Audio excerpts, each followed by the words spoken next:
Salut YouTube, c'est Noah, bienvenue dans cette nouvelle vidéo et aujourd'hui on va voir les 4 meilleurs business models à commencer en 2020 lorsque l'on n'a pas d'argent.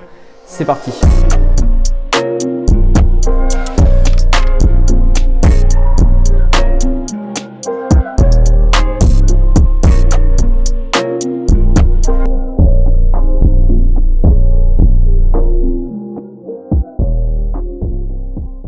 Donc du coup, tous les business models que je vais présenter ici demandent peu de ressources à l'entrée pour commencer, que ce soit des ressources monétaires, que ce soit de l'audience, que ce soit du matériel. Voilà, si vous avez un ordinateur, un téléphone et une connexion internet, vous devriez pouvoir commencer ces business sans problème. Donc premièrement, on a le dropshipping. Donc le dropshipping, c'est une forme d'e-commerce où le site vendeur ne possède pas de stock et fait livrer le client par un fournisseur tiers sans la plupart du temps que le client ne le sache.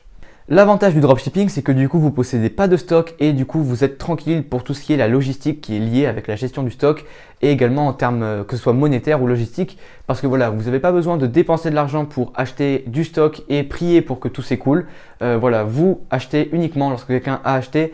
Donc du coup, de cette manière, vous êtes toujours avec un cash flow positif vu que voilà, quelqu'un va vous payer 30 € pour acheter un produit et vous allez dépenser 10 € pour le livrer à votre fournisseur pour qu'elle le reçoive et du coup vous avez fait 20 € de profit. C'est très simplifié mais vous avez compris l'idée. Je vais être sincère avec vous, le dropshipping c'est pas un business model qui m'a particulièrement intéressé donc je m'y connais pas vraiment. Là j'ai donné une définition très on va dire minimaliste de la chose, il y a énormément de trucs qui rentrent en compte. C'est également possible d'avoir avec les fournisseurs d'avoir des avantages et tout ça, de même pouvoir créer sa propre marque e-commerce pour avoir un meilleur branding et des délais de livraison plus bas. Enfin voilà, toutes ces choses sont possibles en dropshipping. Voilà, vous n'êtes pas forcément un arnaqueur qui vend plus cher un produit qui est sur AliExpress à quelqu'un qui se fait pigeonner. C'est pas forcément le cas, mais en tout cas, voilà, sachez que ça peut être un bon business model à commencer. L'inconvénient aussi par contre, c'est que pour vendre vos produits, vous allez avoir besoin d'une source de trafic. Et la plupart du temps, cette source de trafic passe par la publicité payante, que ce soit Facebook, Google, YouTube, Instagram, tout ce que vous voulez. Et du coup, il va falloir dépenser de l'argent pour de 1, apprendre à utiliser ces formats publicitaires, dépenser de l'argent pour générer du trafic et donc du coup voilà, vous allez avoir besoin d'argent un minimum quand même pour commencer, sans compter les frais de logiciel et toutes ces choses là.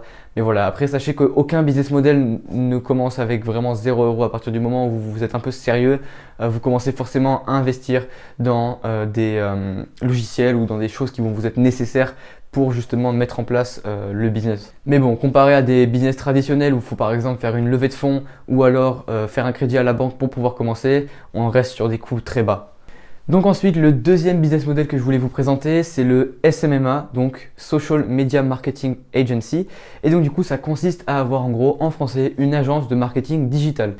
Donc c'est tout simplement un business en B2B où vous vendez des prestations de services sur le marketing digital à d'autres entreprises. En termes de services, vous pouvez faire des tonnes et des tonnes de services différents. Je vais en citer quelques-uns. Il y a par exemple le référencement ou SEO. Donc ça, c'est le fait de, on va dire, faire augmenter dans les résultats de recherche la place du site web de votre client.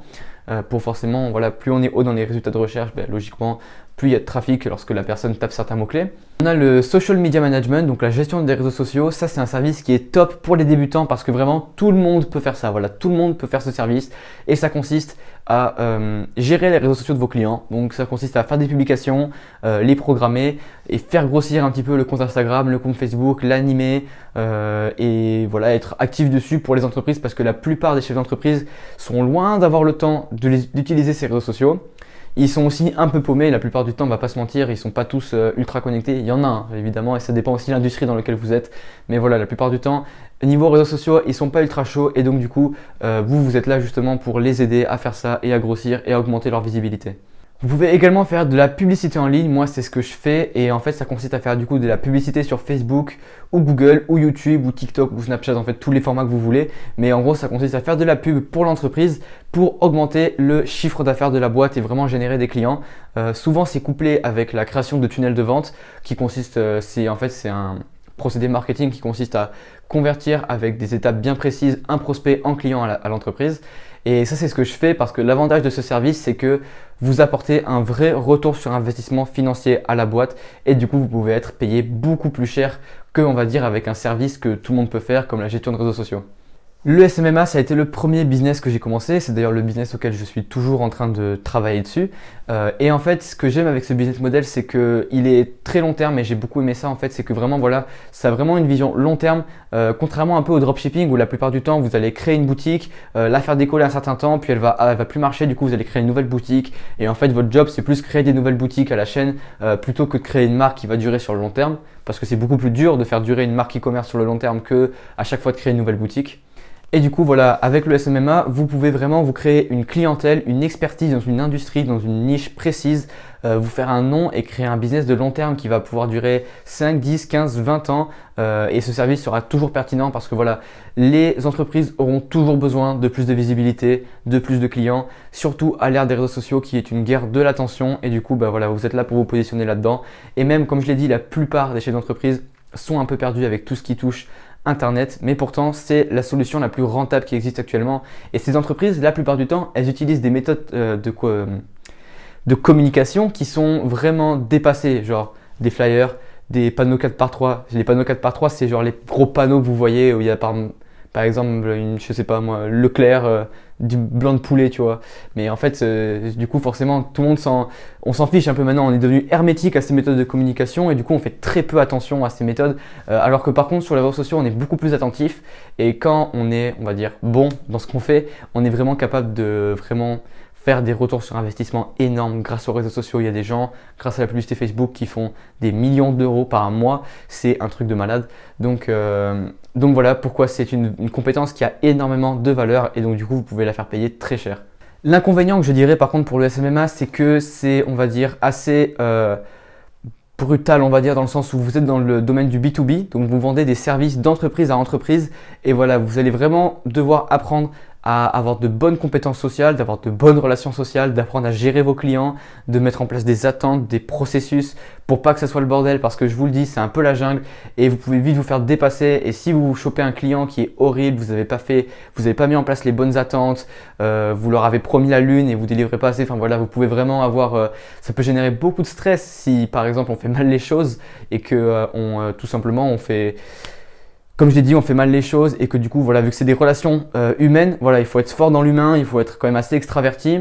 Donc voilà, c'est clair que si vous êtes plus du genre à vouloir monter un business seul dans votre caleçon et voir personne et que vous êtes à l'aise avec être au calme dans sa chambre, le dropshipping sera sûrement mieux. Par contre, voilà, si vous aimez les relations humaines, si vous aimez communiquer, si vous aimez l'humain, avoir une relation avec un client et aussi leur apporter un changement durable dans l'entreprise parce que voilà, quand vous apportez 30 clients à une nouvelle boîte en un mois et que voilà, ces clients leur apportent, je sais pas moi, 11 000 euros, bah, c'est clair qu'ils vont être contents et donc du coup, vous allez leur permettre de changer leur vie. Mais bon, évidemment, ça demande d'être aussi bon dans sa compétence. Parce que voilà, en dropshipping, quand quelqu'un n'est pas content du service, du produit, bah, soit il le renvoie, vous le remboursez, vous vous en foutez un peu, quoi. Là, par contre, dans le domaine du B2B, ça peut aller loin. Vous pouvez avoir des engueulades, enfin voilà. Ça m'est jamais arrivé personnellement parce que je fais toujours très attention à ce que tout se passe bien. Mais je préviens vraiment pour les gens qui sont pas habitués. Moi, au début, j'étais pas trop habitué à ça, mais j'ai fini par apprendre au fur et à mesure. Mais voilà, sinon, c'est clair que c'est un business model ouf. En plus de ça, en termes de marge de profit, c'est assez énorme parce que vu que vous vendez un service, vous avez très peu, on va dire, de dépenses additionnelles qui viennent s'ajouter en fait à ce que vous avez besoin d'utiliser pour vos clients. Donc par exemple, les marges de profit, elles peuvent aller de 80-90% parce que par exemple, vous allez juste avoir à payer vos logiciels pour gérer les campagnes de vos clients. Là, on parle si vous faites de la publicité. Après, je ne sais pas pour le référencement, la gestion de réseaux sociaux, quel logiciel vous avez besoin. Mais en tout cas, voilà, vous aurez toujours forcément besoin de logiciels ou de matériel ou trucs comme ça. Mais voilà, ça reste très peu cher et comparé surtout au montant auquel les entreprises peuvent vous payer. Ou alors sinon, vous allez devoir dépenser dans un prestataire qui va faire le service à votre place. Donc ça s'appelle l'outsourcing en anglais, la délégation. Et ça peut être pratique si par exemple vous voulez vous lancer dans le SMMA, mais vous ne savez pas faire de la publicité Facebook, vous n'avez pas appris à le faire. Et c'est vrai que ça prend du temps d'apprendre cette compétence. Voilà, c'est une compétence, c'est assez difficile, ça change tous les jours. Tous les jours, il y a des nouvelles mises à jour, des nouvelles modifications, de nouveaux trucs qu'il faut apprendre et être à la page. Donc quand on commence, c'est vrai que ça peut être un petit peu, on va dire, effrayant, mais voilà, c'est pour ça que vous pouvez lancer votre agence, signer des clients pour la publicité Facebook et le déléguer à quelqu'un qui sait déjà le faire. Et du coup, par contre, forcément, vous allez avoir vos marges qui vont énormément baisser à cause de ça, mais ça peut être pas mal pour débuter. Surtout que votre prestataire, vous allez pouvoir apprendre indirectement de lui aussi la compétence. Donc c'est du gagnant-gagnant en général quand on fait ça. Mais je rentre pas dans les détails parce que c'est pas le but de cette vidéo. Ensuite, le troisième business model que je voulais vous présenter, c'est le personal branding ou marque personnelle. Et en fait, ça consiste à créer une autorité auprès d'une audience sur une thématique précise et du coup en fait de faire en sorte que les gens soient prêts à payer pour justement acquérir une partie de nos connaissances ou de nos compétences dans cette thématique. Donc, et concrètement, on crée justement cette audience et cette autorité en créant du contenu sur un sujet précis et en apportant de la valeur à notre audience. Donc voilà, vous l'aurez compris, par exemple le fait d'avoir une chaîne YouTube, d'avoir des réseaux sociaux ultra actifs, etc. Ou même un blog, où en fait toutes ces choses-là, où vous allez apporter des conseils, aider des gens dans une thématique précise, c'est du personal branding en fait. Alors après, on dit personal branding lorsque cette autorité est affiliée à votre nom, parce que vous pouvez par exemple aussi avoir faire des articles de blog pour votre entreprise. Donc là, c'est pas vraiment du personal branding parce que c'est pas personnel, c'est juste du branding. Mais voilà, vous aurez compris l'idée. Et voilà, la plupart des formateurs que vous voyez, si vous connaissez un peu le monde du web marketing, le monde de l'entrepreneuriat et tout ça, la plupart des formateurs que vous voyez sur YouTube, c'est ce qu'ils ont fait. Ils ont monté une marque personnelle et du coup, ils se sont positionnés en tant qu'experts sur leur thématique et du coup, des gens sont prêts à payer pour des coachings et des formations pour acquérir leurs compétences. Vraiment, ce business model, je le trouve vraiment incroyable parce que ça vous permet de parler de votre passion, de parler de ce qui vous passionne à des gens à qui ça passionne aussi, d'aider les gens à même changer leur vie parce que quand vous êtes dans le domaine du web marketing ou dans le domaine par exemple de la remise en forme ou du bien-être, vous pouvez vraiment aider les gens à changer leur vie, que ce soit en gagnant plus d'argent, en perdant du poids ou en prenant de la masse ou je sais pas, enfin voilà, toutes ces résultats que les gens désirent avoir et qu'ils ont du mal à atteindre. Et donc ça c'est vraiment ce qui est top parce que voilà, vous pouvez vraiment changer la vie des gens en parlant de ce qui vous passionne à des gens à qui ça passionne aussi et être payé pour ça. Donc voilà, c'est littéralement être payé pour vivre de sa passion. Donc c'est clairement fou. En plus, deuxième gros avantage, c'est que lorsque vous créez une autorité vraiment sur le long terme, que vous commencez à avoir une grosse autorité et que vous commencez à avoir une audience fidèle, sachez que qu'importe le business que vous allez monter, ça va forcément mieux marcher que si vous n'aviez pas de marque personnelle parce que votre audience va vous aider, votre audience va vous permettre de mieux grossir. En fait, vous savez jamais qui c'est qui regarde de l'autre côté de l'écran. Et même si vous montez, tant que c'est un minimum en rapport avec votre marque personnelle évidemment, mais tant que c'est un minimum en rapport et que vous montez un business lié à votre thématique, il y a de grandes chances que ça fonctionne uniquement grâce à votre marque personnelle. Donc voilà, avoir une audience et avoir on va dire de l'autorité et de l'attention de nos jours. L'attention c'est vraiment égal à de l'argent et donc avoir cette ressource là c'est vraiment quelque chose d'indispensable c'est pas indispensable mais par contre ça a énormément de valeur donc c'est pour ça que c'est hyper intéressant. Par contre l'inconvénient c'est que ça peut prendre beaucoup de temps de monter une marque personnelle, ça peut prendre beaucoup de temps. Vous pouvez évidemment accélérer ça avec de la publicité en ligne et tout ça, c'est possible, mais voilà, après, pas tout le monde sait forcément faire ça. Comme vous le savez, faire grossir une chaîne YouTube, faire grossir un compte Instagram, faire grossir un compte Facebook, ce que vous voulez, ça peut prendre beaucoup de temps. Mais voilà, c'est un investissement à faire et aussi, il faut savoir que vous payez, vous parlez de votre passion, du coup, voilà, c'est quelque chose qui vous passionne. Moi, je m'en fous si cette vidéo, elle fait 100 vues. Je m'en fous un peu parce que je parle de quelque chose qui me passionne et donc je suis content, quoi qu'il arrive, de le faire en fait. Et s'il y a de plus en plus de gens qui me suivent grâce à ça, eh bien, tant mieux. Et aussi, le deuxième, on va dire, désavantage. Alors là, c'est pas vraiment un désavantage pour celui qui commence le business, mais je vais dire c'est plus un désavantage pour ceux qui regardent, pour les gens comme vous qui m'ont regardé actuellement. Sachez que le problème d'Internet, c'est que tout le monde peut créer, on va dire, de la valeur perçue. Tout le monde peut se créer une autorité sur une thématique sans l'avoir forcément. Donc qu'est-ce que je veux dire par là, c'est qu'il peut y avoir des arnaqueurs, surtout dans les domaines on va dire les plus critiques, les plus on va dire qui ont le plus d'importance aux yeux des gens, que ce soit par exemple gagner de l'argent, la santé, la spiritualité, toutes ces choses-là, il y a vraiment beaucoup d'arnaqueurs. Et il faut faire très attention à qui vous écoutez et à qui vous achetez. Donc voilà, ça c'est un petit avertissement pour vous. C'est pas tout blanc tout noir, hein. Tous les formateurs ne sont pas des arnaqueurs et tous les formateurs ne sont pas non plus des saints qui sont prêts à changer votre vie en échange d'un peu d'argent. Il faut comprendre ça et il faut être conscient de ce monde en fait. Avec Internet, il n'y a pas de limite en fait. On peut avoir le meilleur le meilleur de l'être humain peut ressortir comme le pire, donc du coup voilà, faites attention si vous regardez des formateurs. Et d'ailleurs, si vous vous intéressez au domaine de l'entrepreneuriat, du business en ligne et que vous voulez regarder des formateurs mais vous ne savez pas trop qui ou vous voulez tout simplement avoir mon avis sur un formateur, eh bien n'hésitez pas à me contacter sur Instagram ou sur Facebook pour tout simplement que je vous dise un peu chez qui je me suis formé moi, qui c'est qui m'inspire en France et aux États-Unis. Je vous dirai avec plaisir. Et enfin, le dernier business model, c'est l'affiliation. Donc l'affiliation, ça consiste à vendre un produit qui ne vous appartient pas et à toucher une commission sur la vente. Le principal avantage quand vous faites de l'affiliation, c'est surtout quand vous commencez, vous n'avez pas à créer votre propre produit. Donc voilà, créer son propre produit, ça peut être assez effrayant, surtout quand on débute, quand on commence, qu'on n'est pas à l'aise avec la caméra ou même avec l'audio ou à l'écrit, ça peut faire flipper de créer son propre produit. Puis même, c'est du temps un peu perdu parce que si on le crée et qu'il ne se vend pas, ben voilà, on a perdu le temps de le créer.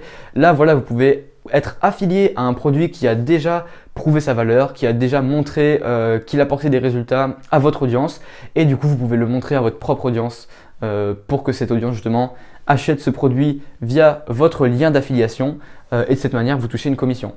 Donc en général comment ça fonctionne? Ça fonctionne avec des liens comme je viens de le dire en fait et du coup quand une personne passe par votre lien pour acheter le produit, et bien vous touchez une commission, comme je l'ai dit, sur la vente.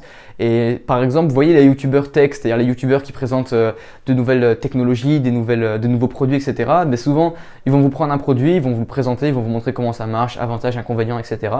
Et ensuite, dans la description, vous aurez toujours un petit lien Amazon, par exemple si c'est un produit Amazon, qui va vous rediriger vers Amazon pour acheter le produit. Et si vous achetez le produit via ce lien, eh bien, le youtubeur va toucher une commission sur justement la vente du produit. Donc la plupart vivent comme ça et c'est comme ça que ça marche si vous posiez la question un peu de comment ça marchait. Après par contre, le désavantage du marketing d'affiliation, c'est que si vous voulez en faire un revenu stable et suffisant pour vivre, vous allez avoir besoin de coupler ça avec une forme de personal branding pour pouvoir justement avoir l'audience nécessaire qui va acheter vos produits d'affiliation en fait. Sinon, à un moment donné, peut-être qu'au début, vous allez pouvoir être affilié et toucher quelques commissions en donnant vos liens à vos amis, mais vous n'allez pas pouvoir faire ça toute votre vie et sur le long terme, ça ne fonctionne pas. Donc souvent, c'est un bon business à commencer lorsqu'on le couple en fait au personal branding. Si vous commencez un personal branding, regardez vraiment dans votre industrie, qu'est-ce qui se fait justement en affiliation. Et évidemment, petit aparté, mais affiliez-vous à un produit qui apporte de la valeur à votre audience parce que si votre audience achète un produit éclaté au sol en passant par vous, c'est vous qui allez prendre cher. Donc faites attention à ça. Mais voilà, je sais que vous êtes intelligent et que vous ne ferez pas cette erreur. Donc voilà, c'était tout pour cette vidéo sur les 4 business models qui sont à mes yeux les meilleurs à commencer en 2020 sans beaucoup d'argent. Je sais qu'il existe plein d'autres business models dont je n'ai pas parlé, mais voilà, c'était les 4 principaux que je voulais vous parler aujourd'hui. Donc voilà, si la vidéo vous a plu, n'hésitez pas à la liker et à vous abonner à la chaîne et activer la cloche pour ne pas manquer les prochaines vidéos. N'hésitez pas aussi à me laisser un commentaire pour me donner votre avis. Voilà, c'est la première vidéo de la chaîne. Logiquement, ça sera la moins bien, je le sais bien, mais voilà, il faut bien commencer par quelque part. Et donc du coup, voilà, dites-moi, tenez-moi au courant de vos avis. Je cherche toujours à m'améliorer, donc voilà, donnez-moi du feedback, ça me ferait ultra plaisir. Et si vous voulez découvrir plus de contenu sur l'entrepreneuriat et du coup sur le SMMA et le personal branding qui vont être les deux, on va dire, business auxquels je vais beaucoup parler sur cette chaîne, eh bien, n'hésitez pas à m'ajouter sur mes réseaux sociaux, que ce soit Instagram, Facebook, LinkedIn, TikTok, ouais, je suis un peu partout, donc encore une fois, abonnez-vous et on se dit à la prochaine vidéo. Ciao!